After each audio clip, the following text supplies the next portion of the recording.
پاکستان کے بعد ایران کو بھی دہشت گردی کا نشانہ بنانے کی کوشش افغان طالبان کی جانب سے ایران میں دہشت گردی کا ایک بڑا منصوبہ بنانے کی کوشش کی گئی، جسے ایران نے ناکام بنا دیا۔ یہ منصوبہ کیا تھا اور ایران نے اسے کیسے ناکام بنایا؟ عامر رضا میرے ساتھ موجود ہیں، ان سے بات کرتے ہیں۔ عامر بھائی، کچھ دہشت گردوں نے ایران میں بھی گھسنے کی کوشش کی، جس طرح وہ پاکستان میں گھسنے کی کوشش کرتے ہیں، ایران نے اس کا کیا جواب دیا؟ ہمارے ناظرین کو بتائیے گا۔ جی بالکل، آپ نے صحیح تمثیل تو آپ کی بالکل ٹھیک ہے کہ جس طرح سے پاکستان میں یہ داخلے کی کوشش کرتے ہیں، لیکن پاکستانی بارڈر کیونکہ بند ہے اور افغان طالبان کو اپنا اسلحہ، اپنا منشیات، اپنی دہشت گردی کرنے کے لیے کوئی نہ کوئی ملک تو چاہیے، تو انہوں نے پھر ایران کا انتخاب کیا۔ ایران کا اس لیے بھی کیا کہ پچھلے دنوں آپ نے اور میں نے ایک ولاگ کیا تھا جس میں ہم نے بتایا تھا کہ ایران نے بہت سارے طالبان دہشت گردوں کو مختلف جرائم میں جو ملوث رہے ہیں ان کو نکالا تھا، اور اس کے بعد انہوں نے وہاں پہ لسٹیں بنی اور وہاں سے ہزاروں کی تعداد میں افغانیوں کو جو ہے واپس بھیج دیا گیا۔ اس کا بدلہ لینے کے لیے طالبان جو تھے وہ منتظر تھے کسی ایسے موقع پر کہ وہ جائیں اور وہ جا کر ایران کے اندر دہشت گردی کریں۔ اس دہشت گردی کرنے کے لیے 35 افراد پر یا 35 دہشت گردوں پر مشتمل ایک ٹولہ جو تھا یا گروہ کہہ لیں، جو خبریں ہیں ایرانی میڈیا کے اوپر وہ گروہ کی ہیں، ایک گروہ ہے، اس نے بارڈر کراس کرنے کی کوشش کی۔ فرا پروونس ہے، یعنی صوبہ ہے، اور فرا صوبہ جو ہے، ایسے چلتے چلتے بتانے لگا ہوں، شاعران جو تھے ان کی بیگم کا نام تھا فرح دیبا، انہی کے نام سے یہ پروونس ہے، شاعران کی جو بیگم تھی۔ یہاں پر ایک بارڈر ہے جو کہ افغانستان کے ساتھ لگتا ہے، اس کا نام شیخ ابو فرحانی جو ہے بارڈر ہے۔ اس بارڈر سے انہوں نے کراس کرنے کی کوشش کی، اور اس کراس کرنے کی جب کوشش کر رہے تھے تو ایرانی پہلے سے چوکنا تھے۔ اب آپ یہ پوچھیں کہ ایرانی کیوں چوکنا تھے؟ ایرانی میرا یہ سوال ہے، بالکل ایرانی کیوں چوکنا تھے؟ دیکھیں، افغانی جو ہیں یہ تاجکستان کے ساتھ جو ہے چھیر خانی میں مصروف تھے۔ تاجک صدر جو تھے انہوں نے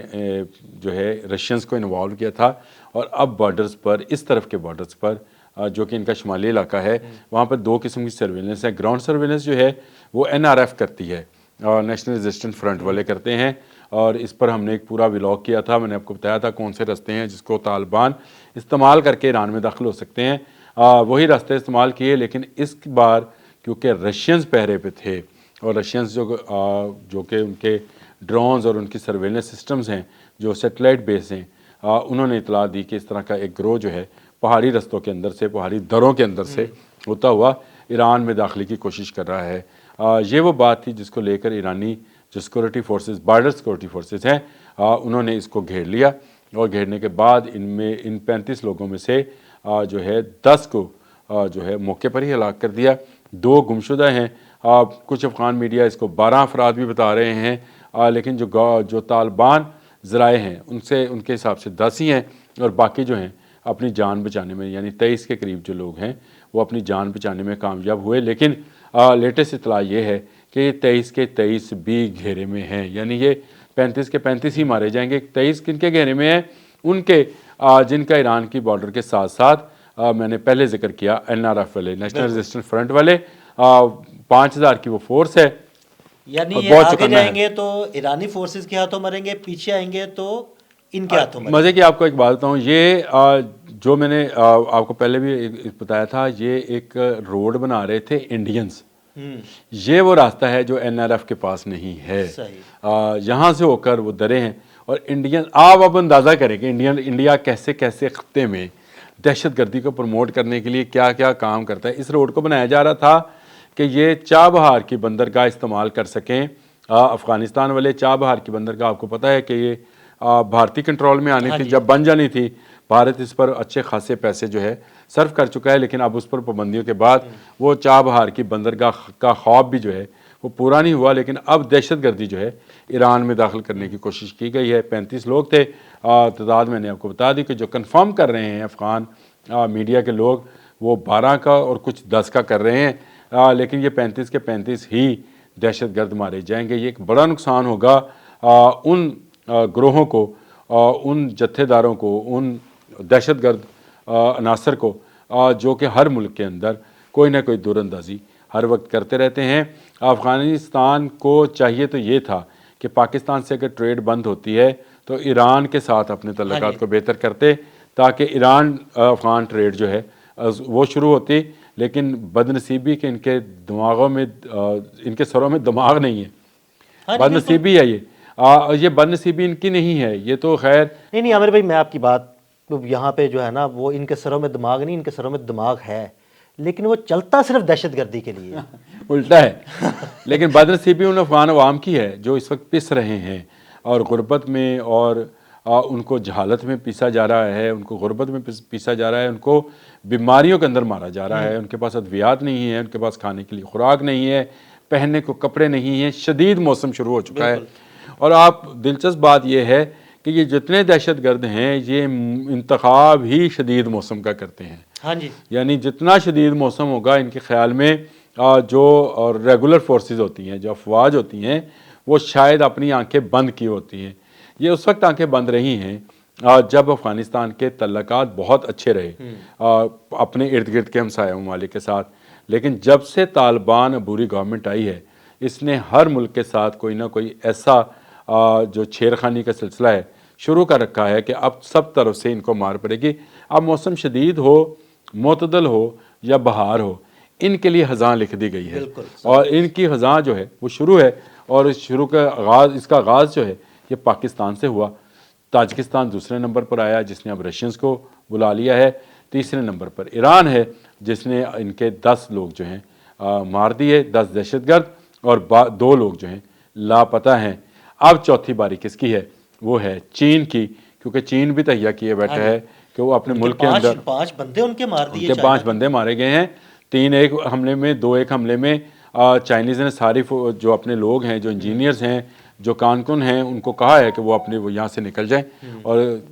پیچھے ہٹ جائیں، دوشنبے کی طرف چلے جائیں، بارڈر کا ایریا چھوڑ دیں۔ یہی وہ چاہتے تھے طالبان کہ یہ چائنیز جہاں سے جائیں تاکہ وہ قبضہ کر سکیں، لیکن وہ اچھا کیا تاجکستان والوں نے، تاجک رہنماؤں نے، کہ انہوں نے رشین فورس جو ہے وہ تعینات کر دی ہے۔ یہ ایک الگ کہانی ہے، لیکن ایران کے جوانوں کو سلام کہ انہوں نے اپنے ملک میں ہونے والی دہشت گردی کو روکا، اور 35 کے قریب یہ دہشت گرد، جن میں سے 12 تو ابھی کنفرم ہو رہے ہیں، باقی کے لوگ 23 بھی جو ہیں وہ NRF کے ہاتھوں مارے جائیں گے کیونکہ مفرور ہیں۔ اور یہ دہشت گردی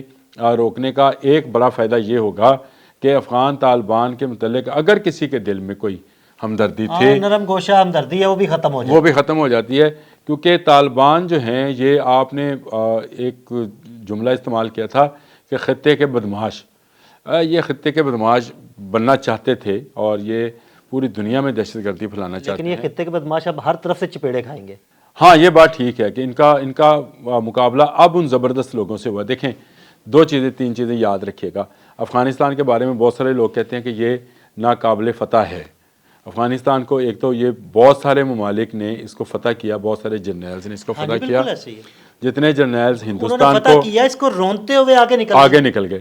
دیکھیں جو ممالک اب ہیں، مثلا جن ممالک کا میں ذکر کرنے لگا ہوں، اب رشیا کا کوئی انٹرسٹ نہیں ہے افغانستان کے 1 انچ پہ، تاجکستان کا کوئی انٹرسٹ نہیں ہے اس کے 1 انچ پہ، ازبکستان کا کوئی فائدہ نہیں ہے افغانستان پر قبضہ کرنے کا، پاکستان کا کوئی انٹرسٹ نہیں ہے کہ اس کے ملک کے اندر کو قبضہ کرے اور کوئی اپنی فوجی چھونیاں بنائے۔ چین تجارت کرنا چاہتا ہے، وہ ایک راہداری استعمال کرنا چاہتا ہے واخان کی، اس کا بھی کوئی خیال نہیں ہے کہ وہ افغانستان کے اندر حملہ کر کے اس پر قبضہ کرے۔ یہ وقت چلا گیا، ویتنام جیسا چھوٹا ملک بھی امریکہ جیسے ملک کے ہاتھ میں نہیں آیا، اور افغانستان جیسا آپ یوں سمجھے ان اکوپڈ ملک بھی جو ہے وہ رشیا کے ہاتھ میں نہیں آیا۔ تو یہ بڑی مثالیں، 2 مثالیں ہیں کہ یہ ان کے ہاتھ میں نہیں آیا۔ اتنا ظالم اسرائیل غزہ پہ قبضہ برقرار نہیں رکھ سکا، تو وقت چلا گیا۔ اب افغانی اس وقت مارے، یہ طالبان یا دہشت گرد اس وقت مارے جائیں گے، افغانی کا لفظ سوری میں نے استعمال کر لیا، طالبان دہشت گرد اسی وقت مارے جائیں گے جب یہ کسی ملک کا بارڈر کراس کرنا چاہیں گے، یہ تاجکستان کی طرف جائیں گے تب مارے جائیں گے، ایران کی طرف جائیں گے تب مارے جائیں گے، چین کی طرف جائیں گے تو ان کو مار پڑے گی۔ اور آپ نے بالکل صحیح لفظ استعمال کیا، یہ پاکستان کی طرف بھی آئیں گے تو چپیڑے کھائیں گے اور مارے جائیں گے، کھا بھی رہے ہیں چپیڑے، کھا بھی رہے ہیں اور مارے جائیں گے۔ اب وقت گیا، اب وہ وقت گیا جب طالبان کو بیرونی امداد ڈالر کی صورت میں مل رہی تھی، اور طالبان بھرتی کرتے تھے ایسے لوگوں کو جہاد کے نام پہ۔ سب دنیا کے سامنے آشکار ہے کہ آپ جہادی نہیں، فسادی ہیں اور اس فساد کو ختم کرنے کے لیے اب پوری دنیا متحد ہونے جا رہی ہے۔ بالکل، بہت شکریہ عامر بھائی جی۔ بالکل عامر رضا نے بڑی تفصیل کے ساتھ آپ کو اس معاملے کے بارے میں بتایا اور یہ بھی بتایا کہ اب فسادیوں کی شامت آ چکی ہے اور بہت جلد یہ ختم ہو جائیں گے۔ عدیل احمد اور عامر رضا کو اجازت دیجیے گا، اللہ حافظ۔